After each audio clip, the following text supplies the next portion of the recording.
नई दिवाली बनेगी हमारे यहाँ को। ये बहुत मस्त, मैं जब वीडियो देखता हूँ ना वहाँ के, मुझे आंसू टपकने लग जाते हैं अपने आप, है ना। अयोध्या का राम मंदिर ऐसा बन रहा है, ऐसा बन रहा है, बीच में गए तो कुछ था ही नहीं देखने, है ना। तो आंसू टपकने लग जाते कि यार अपने आंखों से देखेंगे हम, इतनी खुशी। और जब गए थे तब तो जोश था, मेरे पिताजी ने मना कर दिया, फिर भी मैं गया उस समय मुलायम के टाइम, है ना, लड़ झगड़ के, क्योंकि जाएंगे, मैंने कहा देश ही नहीं रहेगा, समाज ही नहीं रहेगा, कहाँ तक झेलते रहेंगे मैंने गुलामी की चिन्हों को, इतना जोश था हमारे अंदर, है। यह है बात।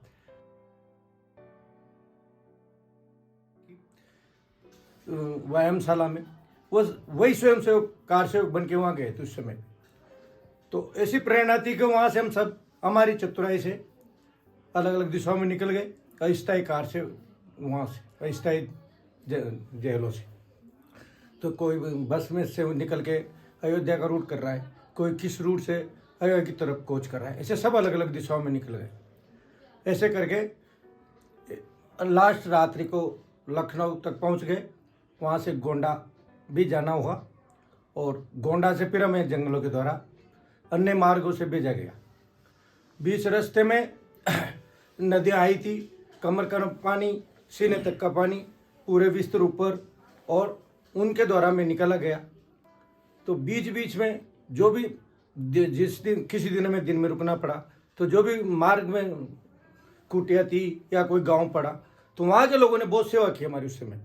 उनके पास, किसी के पास मक्का के फूली थी तो उसको सेक के खिलाया गया, किसी के पास कच्चे, जैसे अभी पोहे होते ना, कच्चे पोहे खाए गए हमें, उस किसी ने कई मतलब इतने स्वागत किए। तो हमने कच्चे पोहे भी खाए उस समय जंगलों में, मक्का की फूली खा के समय बिताया गया। सर्दी से बचने के लिए चावलों के पुलाव की तरह वो रहते ना घास फूस, उसके अंदर घुस के समय बिताया गया। तो जैसे ही हमें वहाँ पहुँचना था अयोध्या, गोंडा जिले की तरफ से जो सरयू की पुलिया है, तो सब रात्रि को तुरंत वहाँ निकले उस दिन। तो निकलते ही सरयू की पुलिया पे पहुँचते ही पुलिस ने वहाँ से खदेड़ना शुरू कर दिया, तो सब तितर बितर हो गए। उसमें से हमारे गांव से हम 7 लोग थे, तो हमारे में से 2-4 तो नदी की तीर बग गए, कोई गोंडा की तरफ चले गए, कोई किधर, ऐसे सब तितर बितर कर दिए पुलिस ने उस समय। हम लोग अंदर नहीं पहुँच पाए थे। तो हमारे में से 2 व्यक्ति नाव लेके अयोध्या तक गए, और जो उन्होंने अयोध्या में सीन देखा वो देखने लायक नहीं था। बहुत काटो मारो हो रहा था, सामने से गोलियां चल रही थी, लोगों के सामने नरसंहार होता देखते रहे थे लोग। उसमें तो वो मर ही गए थे ना, जो मार देता है सबको, वो कर देता। वो पुलिस ने सामने से गोलियां लग रही है, सामने से बढ़ रहे हैं कार से, और गोलियां लग रही है, सीने पे लग रही है। जी बोले पिताजी ने बोला बंद कर दिया वहाँ जाने से। 6 साल तक बात नहीं करी पिता। हाँ, नहीं की सर्विस के बाद धीरे धीरे वातावरण बनाया परिवार में। तो परिवार में बहुत डर रहा होगा कि बेटा जा रहा है। हाँ, वो वही बात है। उस समय था ही ऐसा ही, मुलायम सिंह ऐसे कहता था कि पैर भी पंची नहीं मार, पंची भी वो पैर नहीं मारेंगे। फिर भी संघ की जो नीति थी, कैसे भी वहाँ अयोध्या पूरी भर गई थी, किसी को किस रूट से, किसी को जैसे भी रूट था मालूम, ये था। तो कितने दिन में पहुंचे आप अयोध्या लखनऊ से? नहीं, वो हम तो क्या, जैसे यहाँ से वो गए ना, एक दिन तो वहाँ चले गए, वहाँ से फिर कानपुर से वो 5-7 दिन लग गए थे, मतलब अयोध्या पहुँचते जंगलों से। हाँ, जंगलों। 1-2 रात तो खेतों में रहना पड़ा ना, वो उस दिन, जिस दिन अंतिम दिन था ना, उस दिन वहाँ पहुँचना था, ऐसा था मतलब। और सरयू का पानी लाल हो गया था, रोड लाल हो गए थे ब्लड के द्वारा। उस समय का तो ये दर्श है। आपने कहा बात नींव के पत्री वाली, तो नींव के पत्री रहेंगे, कंगूरे रहेंगे, ठीक है। मोदी जी भी किसी में नींव के पत्थर थे, आज कंगूरे हैं तो है, उनमें उतनी क्षमता है साहब, क्षमता के अनुसार तो बजाएगा ना आदमी। कोई ग्रुप थोड़ी कर रहा है कि ग्रुपिंग बाजी से कर रहा है, ये तो लोग दिखाते हैं कि आवश्यकता के अनुसार क्या। आज जिनके पास जो इतना आवश्यकता है, जिन्होंने मान लो 1 करोड़ दिए तो उसको निमंत्रण मिला है, तो उसका त्याग 1 करोड़ देने से नहीं है। किसी ने 4 करोड़ भी दिए, पर उन्होंने पूरी जमीन बेच के और राम जी के लिए समरण किया। गिलेरी हती है, राम जी ने कहा कि क्या कर रही है तू गिलेरी माँ से, तो कब मैं क्या करूँ, मिट्टी में रोड के मैं भी आपका कुछ अंशदान कर रही हूँ आपके उसके लिए, तो इससे क्या होगा कि मैं तो कर सकती हूँ, कभी गिलेरी ने भी इतना सा अंशदान किया आपके लिए, आप भी कर सकते हो। ठीक है, पुलिया तो नहीं बनेगी आपका, सेतु तो नहीं बनेगा, राम सेतु तो त्याग है ना, कितना भी हो वो उससे होता है कि कष्ट हो व्यक्ति को, त्याग का मतलब वो है। मेरे पास 10-20 करोड़ है, मैं 1 लाख दे दूँ, उसे क्या फर्क पड़ता है, उसका मत तो नहीं है। मत तो उसका है कि मेरे पास कितना है, मैं कितनी पीड़ा से समर्पण कर रहा हूँ राम जी के लिए या सेवा के लिए, किसी भी कार्य के लिए, केवल मंदिर के लिए नहीं।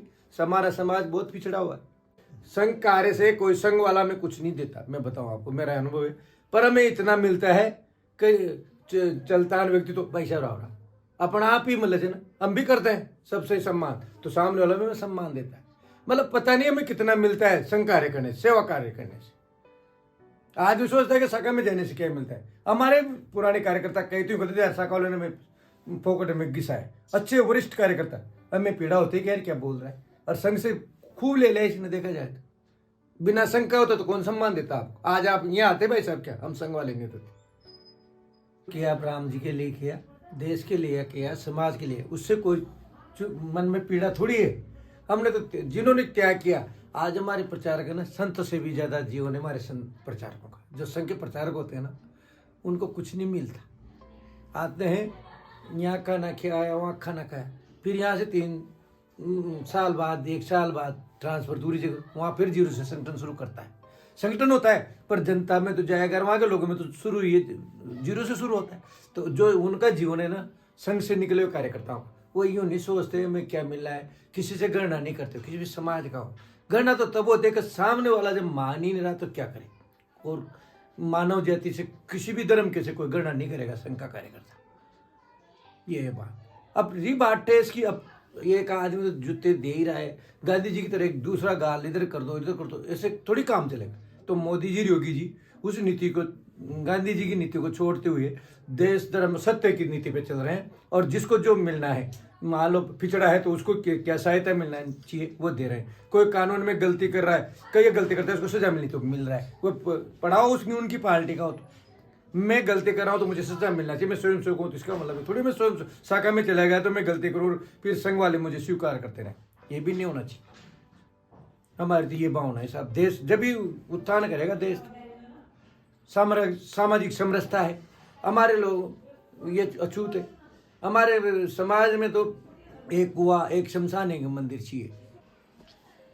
आज जब मंदिर बन गया है, रामलला वहाँ पे विराजित होने वाले हैं, उस समय के संघर्ष के बाद जब आज का दिन आप देखते हैं 30 साल बाद, तो कैसा महसूस करते हैं? बहुत अच्छा, मोदी जी के राज आने के बाद तो बहुत अच्छा, क्योंकि अब तक जो राज आए, जिन्होंने राज किया, उन्होंने तो किसी की हिंदुस्तान देश के लिए तो कुछ सोचा ही नहीं, सनातन धर्मावलियों के लिए तो उन्होंने कोई विचार ही नहीं किया कि इस देश का कोई सनातन धर्मावली भी इसका प्रमुख है, जो प्रमुख है इस देश का, उसके तो बारे में कोई सोचता ही नहीं अभी तक। केवल मोदी जी ने सोचा है, और योगी जी यूपी में आने के बाद जो उन्होंने वो चलाया बुलडोजर, उसकी देन है कि जो दोषी है उसको सजा मिल रही है, इससे कुछ से जनता। भाई जो योगी जी ने, उन्होंने जात नहीं देखी, पात नहीं देखी, धर्म नहीं देखा, जिसने गलती की उसको सजा दी योगी जी ने, तो उसके कारण जनता में बहुत जोश है इस समय पे, और वह सनातन धर्म को अपनाना चाहती है। मोहम्मडन भी चाह रहे हैं, कम भी इसी देश के, मोहम्मडन भी राम का नाम लेना चाह रहे हैं, हमारे भी राम है। मुसलमान ईसाई भी कहते हैं कम भी इसी देश के निवासी, और हमारे भी राम है, हमारे अंदर भी राम है। वो ऐसा नहीं कहते कि भाई हमारे अंदर राम नहीं, पर वो जो सा लोगों ने शिक्षा दी अब तक, जिन्होंने राज किया, उन्होंने तुष्टिकरण की नीति अपनाई, और क्या ये हुआ है। और अभी तुष्टिकरण की नीति नहीं अपना रहे मोदी जी, वो सबको समान देख रहे हैं। किसी भी धर्मावलंबी को लाभ जो मिलना है, जो उसकी योग्यता रखता है, उसको लाभ मिलता है। जितने भी मेरी चौखट पे चल के आज चारों धाम आए हैं, बजाओ ढोल स्वागत में मेरे